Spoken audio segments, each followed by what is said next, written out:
Hello, everybody. I want to talk about nostalgia and the nature of it, and how nostalgia is being experienced at this current point in our transition, in this great shift that's taking place. Nostalgia is taking on a whole new meaning. There's, of course, an overindulgence in it. There's even certain kinds of manipulation taking place with nostalgia. You know, all the reboots and the things being done over and over again. Some of them, uh, like certain sequels, Blade Runner, what was it? Blade Runner 2049. That was a good one. I liked that. But when they literally like redo a movie and they try to make it politically correct and stuff like that, that's manipulation. Like the current thing taking place with this Lord of the Rings series on Amazon. It's getting a huge backlash. Huge backlash. They're even having to pull videos because the fan base of Lord of the Rings is so dead set against this. How they're using it as a platform for political correctness. Okay. And they're twisting Tolkien's work in order to fit their ideology, right?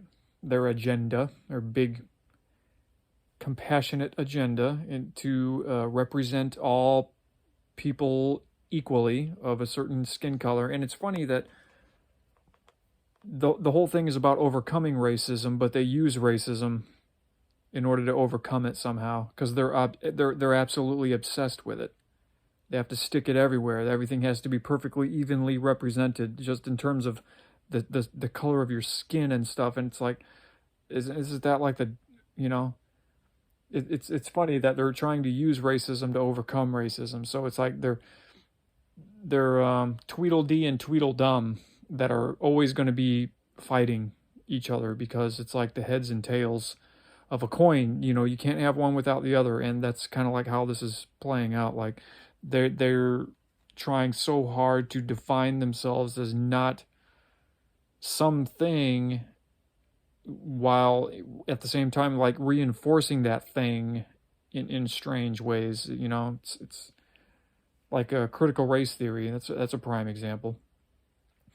But you know, these are that's just like an example of how nostalgia can be used against us, because people at this point in history, people are really consuming their favorite things and are being very critical of things that don't meet certain standards that come out.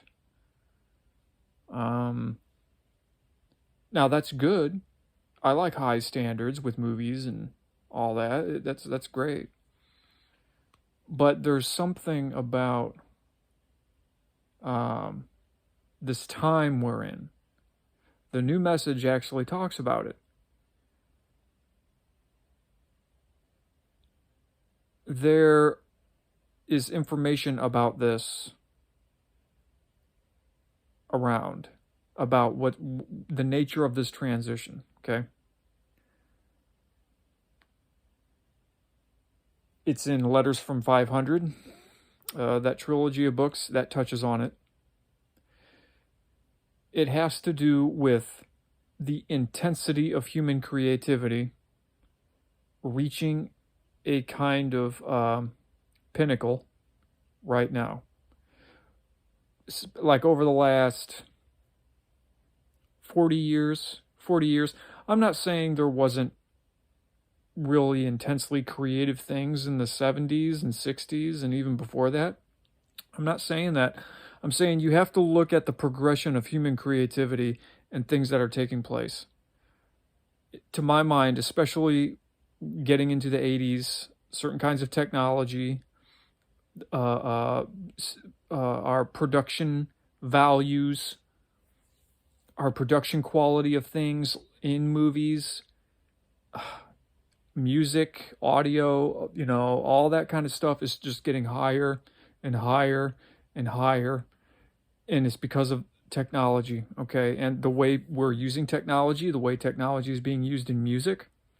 Because you could listen to really great music from like the 60s, but people who didn't grow up with it, they kind of have a hard time with the fact that it sounds like it's being played in a paper cup, okay? That kind of thing. Now you also had that like in the early 80s, but there was things taking place with the technology, and especially with electronic music, and how people were starting to use this technology artfully, even with movies. And when you get into the 90s, it was like a total heyday of creativity. The 90s were almost like the second 60s in a way. It was a creative explosion, and it's interesting because the new message, there's a new message revelation that talks about this, that our future is going to be so unlike the past that there is a kind of I don't want to call it a mourning or a grieving, but a certain kind of really intense nostalgia and a wanting to go back and kind of plant ourselves in these extremely creative times, because it's not going to be like that in our future, okay? 20 years, 30 years, that's not to say that there's not going to be any music. I think that same revelation actually, I don't know which one it is, but that same new message revelation actually says that because the future is going to be so very tumultuous on multiple levels, it's going to be so chaotic in certain ways, that even a lot of artists that are coming into the world, people who do have things to share that are very important, they're not going to be heard because there's going to be too much shit going on. Too much crazy shit going on. Now, that there's sort of that this kind of thing is sort of happening now in a way, and that's why I'm like a connoisseur of music. I understand that it's something that you have to seek out and find. I mean, people who are really, really into music, you realize that you're not going to find it on the radio. You have to go and look for it. You have to find it. You have to, hear about it through the grapevine, all that kind of thing. It's just not going to be heard on the radio. So for years, decades, I've been gathering the best of the best stuff, in my opinion, like the most creative stuff. And a lot of it really did start in the 90s, some of it in the 80s, like really some of the most amazing stuff. Just even like some of the drum and bass electronic music, like Square Pusher, the things Square Pusher and Aphex Twin were coming out with, even in the early 90s, in the mid 90s, was so ridiculously ahead of its time. But there was a lot of things coming out at that time that were ahead of their times. During the early 90s to mid 90s, it's almost like it was almost like this is the future. The production quality of things became so ridiculously good, and creativity was like, it was like striking while the iron is hot. So many musicians, artists, I mean, just look at like Nevermind by Nirvana. The production quality on that album is so ridiculously good. Even Pearl Jam with 10 and certain other bands, it's like there was so much intense creativity, while at the same time the quality of the production was so good, and the message was very interesting, which I talk about how that has a lot to do with the fact that Pluto was in Scorpio. Pluto was in Scorpio from 1983 to 1995, And during that whole time, there was like a great gestation of creative, almost like a shamanic purging and exploration of, you could call it the underworld, a deep exploration of emotion, uh, your own psyche, explorations of pain. Now, I'm not saying that before that there wasn't explorations of pain, like people singing blues and stuff like that. But in the 80s and 90s, it got pretty intense with even like the heavy metal coming out and stuff, like very interesting Nietzschean, kind of like Nietzschean inspired music, but also certain kinds of spiritually. I mean, there's a spiritual dimension to it as well, and really, this is all Pluto and Scorpio kind of thing. Um, Now, this is a whole huge arc. This intense creativity is taking place across many uh, forms of media, okay? And what happened in 1995? The internet became a thing. The internet got really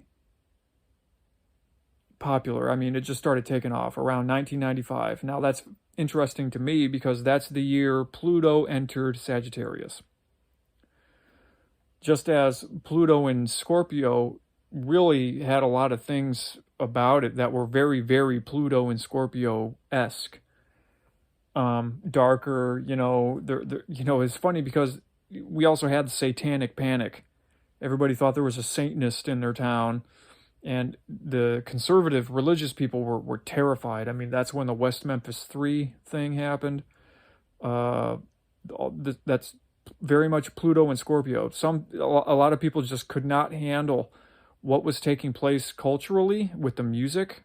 It scared the shit out of them, really. I mean, imagine being like a button-up person from an older generation and suddenly Skinny Puppy's coming to town, and Ministry, and Nine Inch Nails, and, fucking eventually Marilyn Manson, and, all this stuff. And it's like, you satanic panic. That's really where it came from.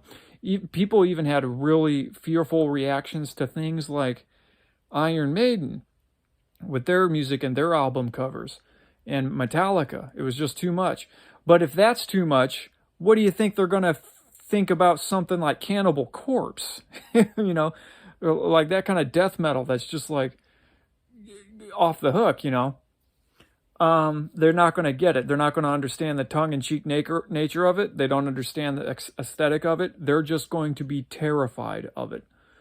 Now, you could say culturally they're terrified of that, but there's a deeper thing going on as well with the fact that Pluto is in Scorpio that whole time.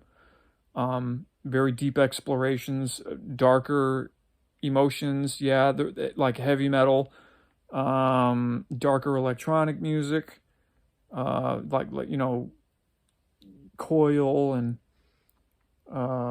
Nine Inch Nails and Ministry, and there's so many others, Skinny Puppy,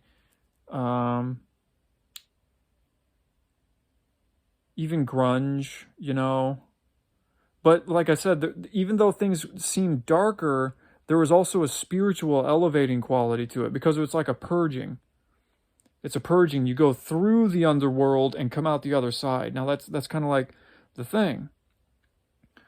Now, it's an initiation process of sorts, going through the underworld, coming out the other side. Now, when Pluto entered Sagittarius in 1995, Sagittarius has a lot to do with worldly knowledge, traveling the world, understanding the world, higher education, visiting foreign places, having acquaintances that are foreign, foreign friends, foreign contacts. So it's kind of like an Indiana Jones kind of thing, finding hidden knowledge, traveling the world, having a worldly mind, being well educated, well traveled. You've been around, all that kind of thing. Now that's interesting because that's very much Pluto. That's very much what the internet did. I mean, right when Pluto entered Sagittarius in 1995, boom, internet, and the internet just took over everything. It took over how it just took over everything, even with music and how people are interacting. It's very Pluto and Sagittarius, all the way from 1995 to 2008, 2009, when Pluto entered Capricorn, which had a whole other thing about it. So there are certain other things about Pluto in Sagittarius. There's like a global culture emerging, okay? So much is being shared globally, okay? Before we were sharing things culturally, yeah, I mean, we're sharing our food. There's Mexican restaurants around, there's Greek restaurants, there's sushi, Japanese restaurants. And that's one, form of multiculturalism, you could say. That's just wonderful, like people being able to experience other cultures through the food. And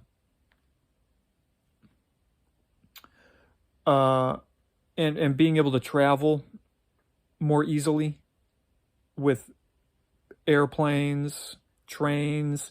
That level of technology has been there for a while. But something happened that really kind of spiked it with Pluto entering Sagittarius and the internet really taking off, because now culture really started to become readily available to people who maybe they don't travel, they don't get out much, but now it's just like they can be Indiana Jones, so to speak, just sitting in their living room.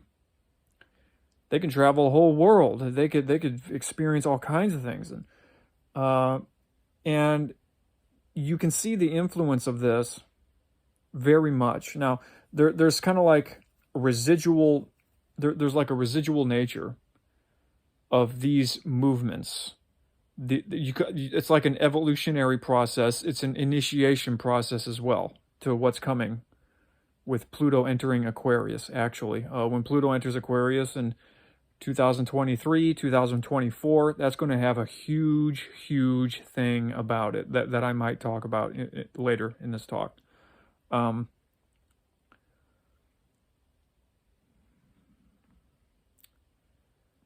The new message says that there is evidence of the world trying to unite itself. If you can see it, if you can notice it, you will see evidence of the world attempting to unite itself.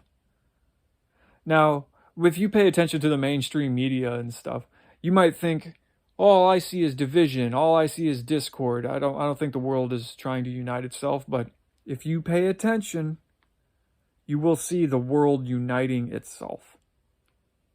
The way you can really tell is culturally through art, really. There's a lot of phenomena about this all over the internet. I mean, just seeing how many people are united in the things they like and the things they appreciate. I mean, just take heavy metal. There are metalheads around the whole world now.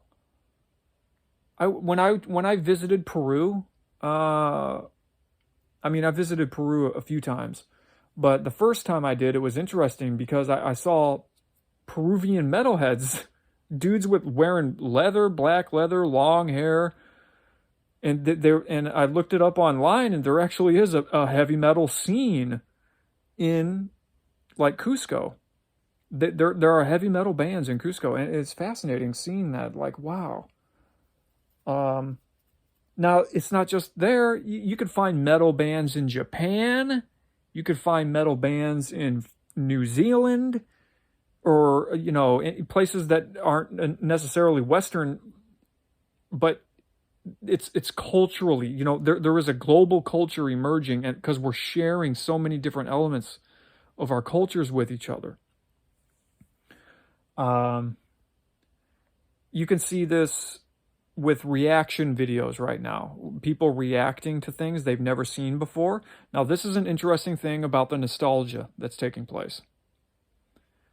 Even people that didn't live through that stuff, they're having nostalgia about things they haven't even lived through, which is an interesting thing. It's as if, because there are millennials who are like, in their early 20s, and they never heard for whatever reason, like they grew up just kind of sheltered. They never heard Nirvana before.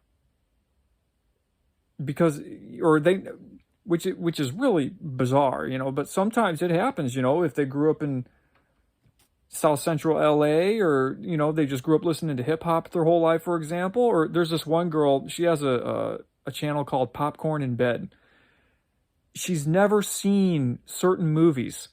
And now it's like her reacting to all these movies for the first time because she's never seen them. She's never seen The Matrix. And just watching her have these emotional reactions to seeing The Matrix for the first time, she's just like, oh my God, what's happening? Or like Lord of the Rings.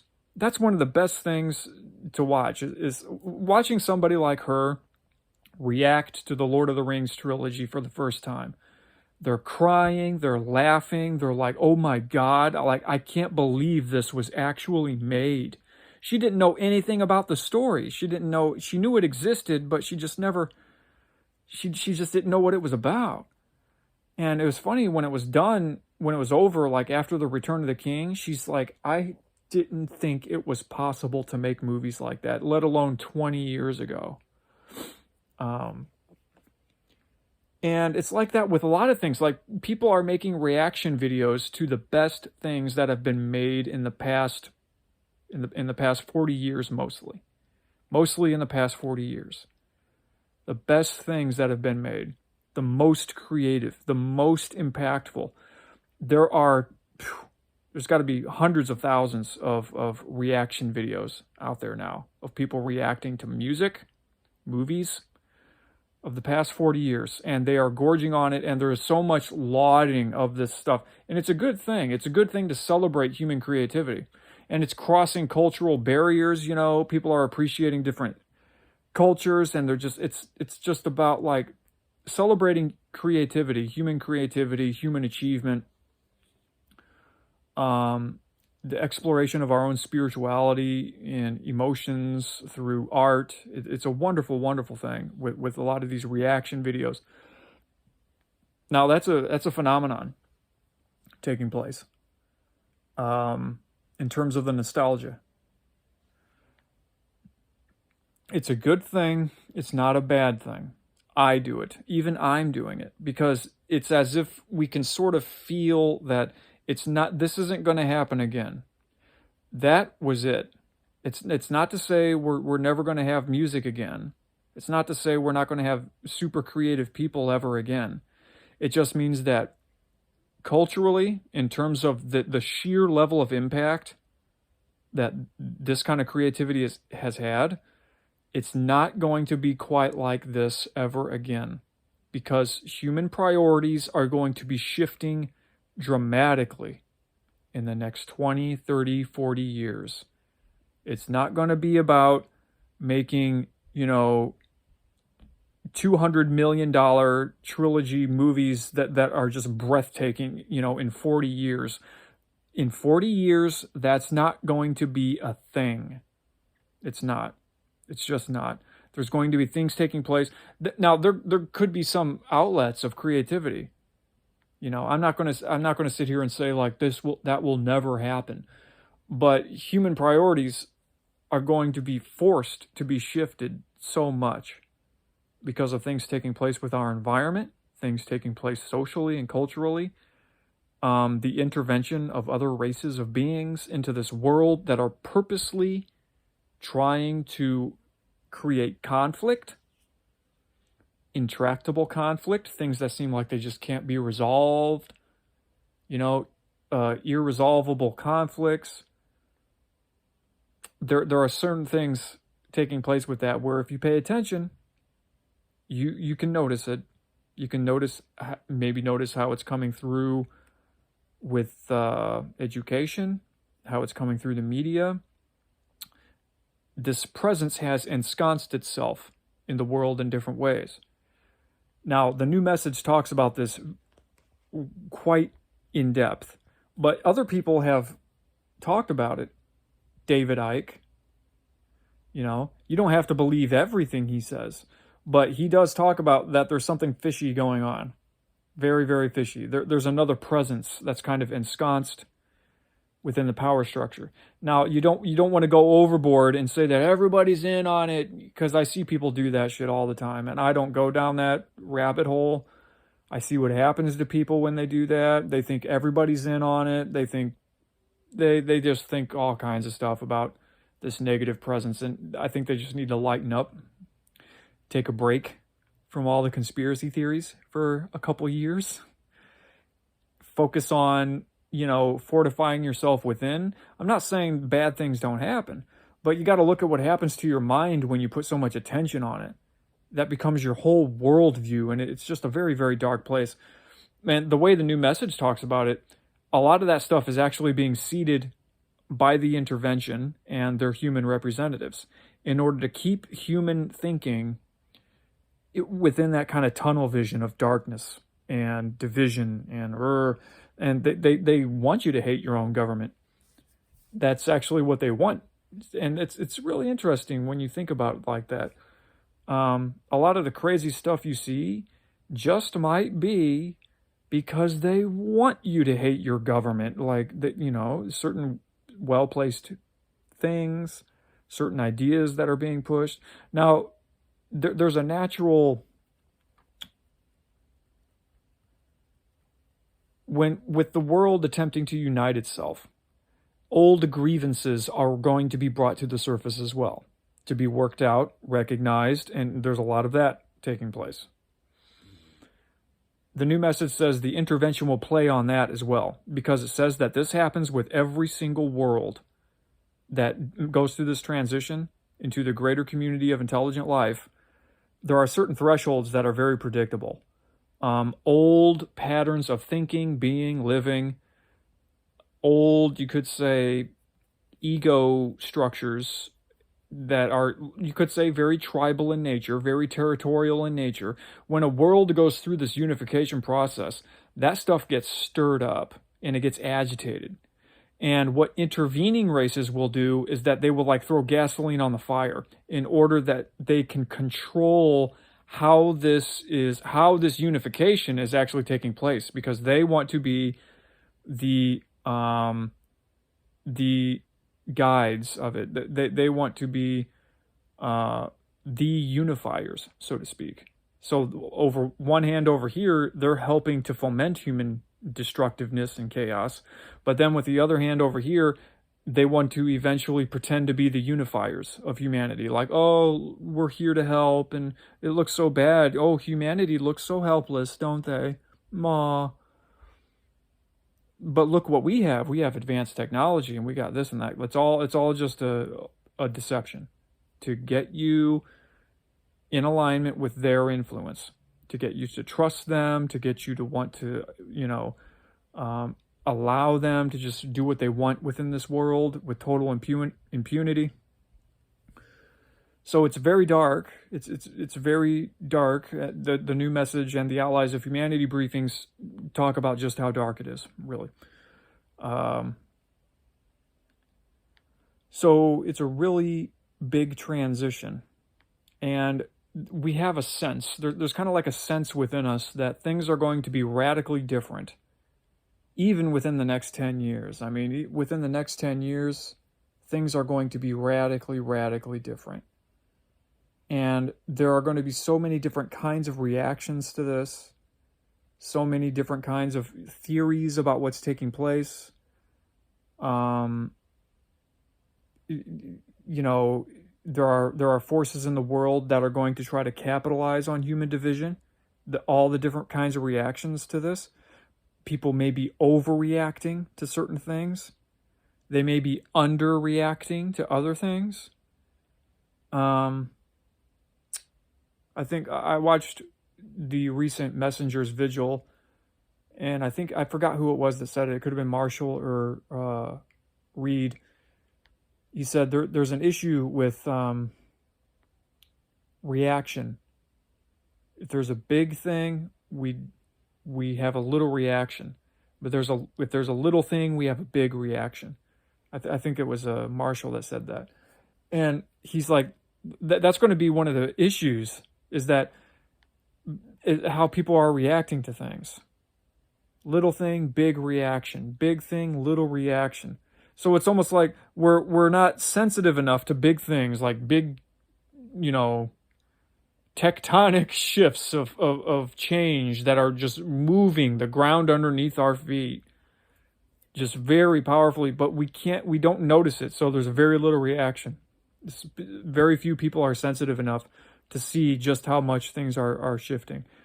But there's all this stuff on the surface, all the, you know, breaking of waves on the surface of the ocean that just seems all churning, and people just kind of freaking out, trying to keep their little ego boat afloat, you know, and it's getting torn apart by waves. So they're being very heavily agitated by the world. So there's just seemingly a lot of chaos on the surface, and people being very reactionary and very, very just now there are a few signposts. Okay, the new message is the main one, but there are a few other ones that I've found over the years that really speak to what's taking place. You have to be the one to understand that and to see the validity in it, but I'm very careful when it comes to things I read. I'm very kind of critical in a sense. I'm trying to see where's the agenda, right? What are they trying to sell? What are they after? What do they believe, really? You know, I'm really sensitive to that kind of thing. But if something is very pure, you can sense that purity. The new message is one such thing. Very, very pure source. Anthony William, the medical medium, that's another thing. You cannot ignore his work. You cannot ignore what he's talking about. That is critical information in terms of chronic illness and how it's just going to start skyrocketing very soon. It is right now, actually. It's already really bad for a lot of people, and it's just going to keep getting worse. People are going to keep getting sicker and sicker. Mystery symptoms, mystery conditions. It doesn't matter if you're talking rashes, certain kinds of strange eczema that are driving people crazy, migraines, fibromyalgia, lupus, Lyme, all these things we have names for, but that they don't understand where they come from. Everything from cancer to rheumatoid arthritis, things that are like so crippling, people just really terrible chronic illness. That's why Anthony Williams' information is so important. That's very, very important. Another thing is the Letters from 500 trilogy. I read this trilogy of books a few years ago, and it resonated so much with me that I read them twice, all three of them. I read all three books, then I went back to the beginning and read them all again. The trilogy really stops with the third book. Robert Potter, he went on to write some more books after that, but you can tell that there were more within his own creative realm. The first three books, as they even talk about this communication he was receiving from within him, it's a very pure channel, and there's something very special about that. I made videos in the past not trying, but really showing the connections between that and human design, certain things human design is showing us, the human design system. And that's another thing, but of course you got to be careful with human design. There's that has kind of radicalism. There's a human element that is easily corrupted, but there are certain things about it that can be very helpful that I found, especially with things like transference. It's just another tool in the toolbox, but you don't want to get obsessed with the tool, right? If you use it, you got to be able to put it back in the box, put it back in the closet, and then just not be obsessing over the thing all the time, because it's as if that's the beginning and the end of all meaning in the universe is just your human design like this. It's there's a lot more going on than that, but you know, if some people are just going to be endlessly and hopelessly obsessed with it, and there's nothing you can say to make them not obsessed with it, I know because I've tried.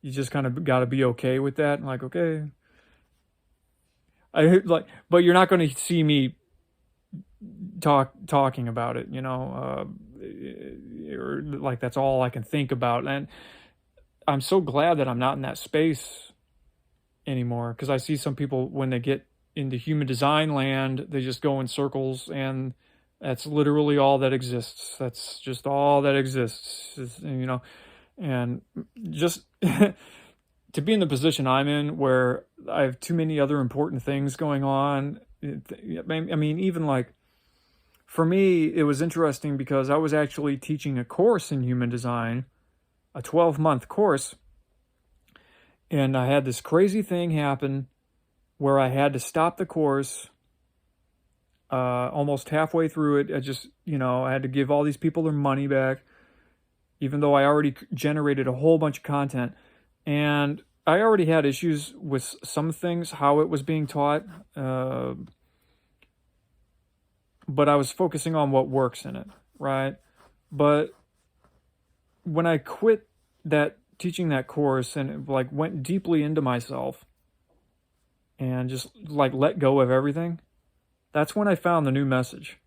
And it provided things for me that human design could never, ever provide in a million years, really. And then I did start taking steps to knowledge. And, reading the new message and taking steps to knowledge very seriously provided things for me that were just impossible for something like human design to ever impart to me, or even astrology. Now I'm really into astrology, and I might talk about that stuff sometimes. I might periodically discuss human design, if the situation calls for it, if I think it might help somebody, if it seems like somebody's in transference. Recently I was talking to somebody, and it seemed like, they have a 6-color determination, and they were really in a kind of 3rd color transference situation. Your typical kind of Gordon Ramsay situation, because Gordon Ramsay has a 6 color. People who have a 6 color and are pulled into the 3rd color transference, they're like hotheads, and they are judging. It's all about what side of the fence you land on, and labeling people and winners and losers, and judging the shit out of people and things, and getting kind of like on that like treadmill, and it's hard to get off once you're on it, once you're up and running. And I understand what that's like with transference, because I have my own experience of it, like with a 2nd color being pulled into 5th color stuff. It's tricky trying to get out of it. So this is just like a small example of how it can be useful. So you got to use your own discernment. The Allies of Humanity briefings, I forget which one, it actually talks about this. I think it might actually be the second book or the 3rd. It talks, there's a briefing called Many Voices in the Universe, and it talks about how you have to use your own discernment. It's not coming right out and saying everything, unless it's the new message or unless it's these briefings, is bad. It's not doing that. It's not saying that. It's saying you have to use your own discernment. It says there are many voices speaking to humanity right now. Not all of them are evil. Not all of them are coming from the intervention. It's just that a lot of them are. Okay, there are people channeling things left and right. There's a lot of crazy conflicting information coming through, and with this off-world presence. It's very serious. You can't be just taking this lightly. This off-world presence is a very formidable presence in terms of its influence. It's not like there are vast armies and armadas here that are trying to destroy humanity. They're using subtle manipulation in order to influence the direction of our, movement through this transition. They're really trying to influence how that's going to turn out, because it's a predictable thing. A lot of things that are taking place right now have happened countless times in the greater community. That's what the new message says. This transition that humanity is experiencing has happened countless times in the greater community, with races that have been allowed to evolve in their own worlds. They get to a certain point, they hit certain technological thresholds, and then it starts to become more and more predictable. You know, it becomes more and more predictable about when and how they're going to start hitting other thresholds, and that's when other intervening races that want to be able to control the resources of that world, to govern that emerging race, they will start to use very manipulative tactics to mess with that transition process, that very predictable threshold that they hit, that has other thresholds within it. It's not just like, yes, it is one overarching threshold, but it's like there are many thresholds within that one threshold, and we're hitting different points of that. We always are. And when Pluto enters Aquarius in 2023, and especially in 2024, when Pluto enters Aquarius permanently, January 20th, 2024, that is going to be a big deal. Really, really big deal. It's always a big deal when Pluto enters a new sign, like I talked about. That's going to be a really big one, because it really does have to do with this unification, a kind of global culture. It doesn't mean it's all the same. It doesn't mean we all have to be the same, but the way the new message and the Allies of Humanity talks about it, this off-world presence does want it to be the same. They want to eradicate human culture as much as they can to get rid of differences. In the name of what? Okay, because you can see a lot of people talk about love and, you know, compassion or equity, having all peoples evenly represented, and that we're just one race and all that. But they can talk about unifying humanity, but under what banner exactly? You know, that's important. There's a passage that actually talks about this in the Allies of Humanity. I think it's the second briefing. And other ones talk about it as well. Like, certain things like that, you have to be critical of that. Anybody can talk about peace and love and unification and all that kind of thing. It says even your most noble impulses can be used against you. Your desire to avoid war, your desire to have peaceful relations, your desire to avoid conflict, that's all very noble, but it can and it is being used against you. Your desire to be good is being used against you. It can inflame you. I mean, and we're seeing this kind of thing in the media, like, you know, Trudeau calling all these truckers Nazis and misogynists, and all, you know, all these words people are throwing around. They're really, really being very divisive about their own populations, and acting like they're totally out of touch with working class. And it's funny because they're supposed to be of the party that's for the working class somehow. Yeah, it's very interesting. So where we are right now, it's almost like you gotta be very careful with your media consumption, because there's so much you can consume. In terms of the nostalgia, there's nothing wrong with it. You also want to be careful with that as well, because I know I can get into it, especially like with human design. I have a second color. For second color people, it's real easy to go into nostalgia land and get kind of stuck there. But a lot of people are experiencing that. It's not just me, you know. It's not just people with a second color. There's something about it.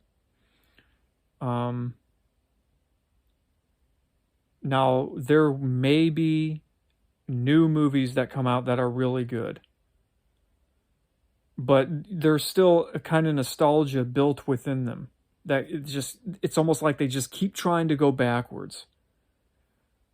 Like, there's a new Batman movie coming out.